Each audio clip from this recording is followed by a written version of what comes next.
Helmet లేకుండా bike నడిపినా, phone మాట్లాడుతూ నడిపినా, signal jump చేసిన ట్రాఫిక్ పోలీసులు ఫోటోలు తీసి చలాన్లు విధిస్తుంటారు.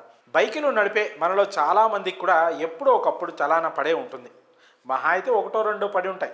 కానీ ఓ వ్యక్తికి ఏకంగా 311 సార్లు చలాన్లు పడ్డాయి. ఆయా జరిమానాల మొత్తం విలువ ఎంతో తెలుసా? ఏకంగా 1,61,500 రూపాయలు.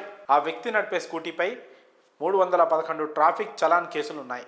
అయినా కూడా పోలీసులు అతన్ని పెద్దగా పట్టించుకోలేదు. కానీ చివరికి ఓ వ్యక్తి అతని చలాన్ల వివరాలు సోషల్ మీడియాలో పెట్టడంతో ఎట్టకేలకు పోలీసులు అతని స్కూటీని సీజ్ చేశారు. ఆ తర్వాత అతను ఏం చేశాడన్నదే ఇక్కడ భారీ ట్విస్ట్. మరి ఆ ట్విస్ట్ ఏంటో తెలుసుకోవాలంటే ఈ వీడియోను చివరి వరకు పూర్తిగా చూడండి. బెంగళూరులోని కలాసిపాళ్య ప్రాంతానికి చెందిన పెరియర్ స్వామి అనే వ్యక్తి ఓ ట్రావెల్ ఏజెన్సీ నడిపిస్తున్నాడు. అతను తరచూ బెంగళూరులోని సిటీ మార్కెట్ ఏరియాలో తన స్కూటీపై రోజువారీ పనుల నిమిత్తం తిరుగుతుంటాడు. కొన్నిసార్లు హెల్మెట్ లేకుండా, కొన్నిసార్లు ఫోన్లో మాట్లాడుతూ, ఇంకొన్నిసార్లు సిగ్నల్ జంప్ చేస్తూ స్కూటీ నడిపేవాడు.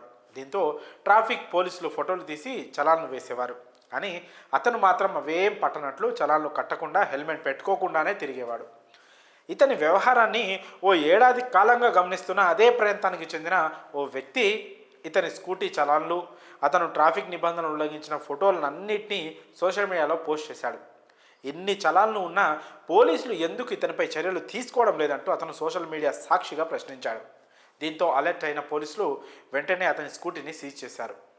ఇన్ని చలాన్లు ఉండడం ఒక ఎత్తు అయితే, పెరియర్ స్వామి తన స్కూటీపై ఉన్న 1,61,500 రూపాయల జరిమానా చెల్లించి స్కూటీని విడిపించి తీసుకెళ్లడం ఈ కేసులో హైలైట్. 50,000 కూడా విలువ చేయని స్కూటీకి ఏకంగా 1,61,000 రూపాయలు చెల్లించి అతను స్కూటీని ఎందుకు విడిపించుకున్నాడా అనేది ఇక్కడ పోలీసులకు కూడా అర్థం కాని విషయం. దీంతో వాళ్ళు కూడా అవాక్కయ్యారు. దీని వెనుక ఏదైనా మతలబు ఉందా అని కూడా పోలీసులు అనుమానిస్తున్నారు.